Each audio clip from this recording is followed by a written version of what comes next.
adik-adik, berjumpa lagi dengan saya Maurisia Putri Permatasari pada kelas Customer Service Management. Pada pertemuan kali ini kita akan membahas mengenai recruiting, training, dan engaging talent for service organizations. Nah, proses rekrutmen merupakan salah satu proses yang penting dalam pengadaan sumber daya manusia. Dalam pengelolaan sumber daya manusia terdapat beberapa tahapan. Tahap pertama ada di proses rekrutmen ini. Proses rekrutmen dimulai dari pembukaan tawaran pekerjaan, baik melalui media iklan atau media yang lain, seperti job fair, penggunaan jasa agensi, melalui pengumuman di media sosial, atau melalui himpunan profesi. Nah, rekrutmen ini terbagi menjadi dua, ada open recruitment dan close recruitment. Open recruitment ini biasanya dilakukan terbuka bagi semua orang di luar perusahaan. Artinya seperti yang adik-adik selama ini sering lihat bahwa ada iklan-iklan dibuka lowongan untuk posisi tertentu dan pekerjaan tertentu.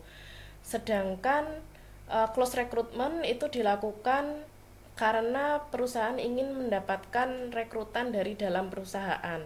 Jadi informasi hanya disediakan di dalam perusahaan. Nah, proses selanjutnya setelah rekrutmen adalah proses seleksi.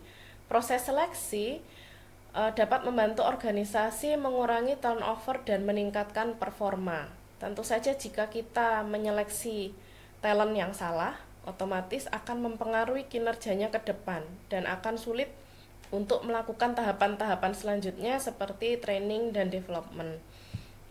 Nah, proses seleksi ini dimulai dari ketika kita melakukan pengumpulan berkas untuk lamaran pekerjaan.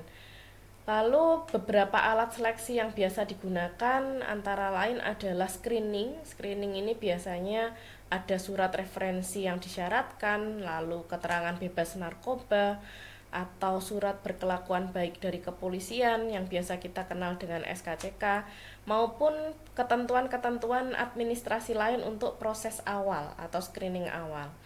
Lalu bisa juga dengan tes secara tertulis, misalnya tes kognitif ataupun tes kepribadian. Ada pula yang mensyaratkan untuk mendemonstrasikan keterampilan.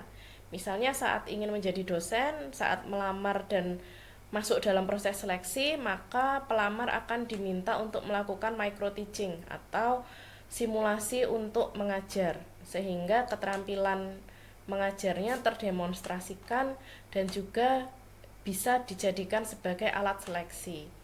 Lalu bisa juga dilakukan dengan wawancara. Wawancara ini dilakukan untuk menggali seberapa jauh talent yang akan bekerja di perusahaan sesuai dengan kebutuhan perusahaan dan sesuai dengan nilai-nilai dan visi misi yang dianut oleh perusahaan. Nah, setelah proses seleksi selesai, artinya seorang talent diterima di perusahaan, maka tahap selanjutnya yang harus dilakukan adalah training. Training merupakan usaha yang dilakukan organisasi untuk memberikan fasilitas belajar dalam mencapai kompetensi yang dibutuhkan untuk pekerjaannya. Nah, training ini berfokus pada pengembangan karir yang sedang dijalankan seorang talent di perusahaan tersebut. Bisa meliputi pengembangan pengetahuan atau keterampilan, bahkan perilaku. Training ini cenderung berfokus pada jangka pendek atau berfokus pada bidang kerja yang dibutuhkan pada saat ini. Yang selanjutnya adalah developing. Developing agak berbeda dengan training yang sebelumnya. Kalau training ini fokusnya pada jangka pendek dan pada bidang pekerjaan yang sedang dia lakukan, jika developing adalah lanjutan dari training. Setelah seorang talent memiliki keterampilan atau kemampuan yang disyaratkan untuk bidang pekerjaannya, maka seorang talent boleh diberikan pelatihan lebih lanjut untuk mempersiapkan talent tersebut berada pada profesi atau bidang pekerjaan yang lain.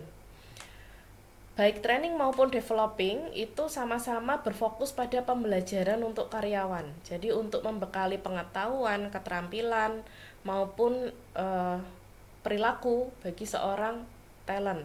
Namun developing ini fokus pada pengembangan jangka panjang, artinya tidak hanya pada bidang profesi yang sedang dijalankan saat ini. Developing ini sebuah usaha untuk mengembangkan kemampuan talent untuk mengelola bermacam-macam keterampilan di luar pekerjaannya saat ini. Contohnya adalah pelatihan untuk menjadi manajer. Pelatihan ini biasa diberikan untuk para supervisor atau bahkan untuk karyawan biasa yang dimungkinkan untuk memiliki jenjang karir menjadi seorang manajer. Nah, selanjutnya adalah proses engaging. Ini bagaimana perusahaan berusaha membuat karyawan melekat pada perusahaan. Saat seorang karyawan atau talent itu sudah melekat pada perusahaan, maka akan lebih mudah bagi perusahaan untuk mengelola talentnya. Artinya, talent yang sudah merasa melekat akan melakukan apapun dengan mudah dan dengan sukarela ketika perusahaan mensyaratkan.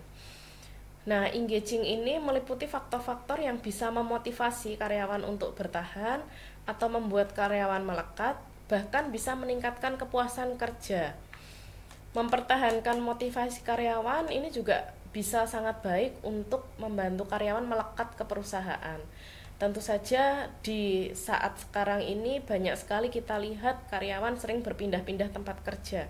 Banyak faktor yang menyebabkan itu terjadi, dan tentu saja perpindahan yang sangat cepat atau terlalu sering ini akan merugikan baik bagi talent maupun bagi perusahaan.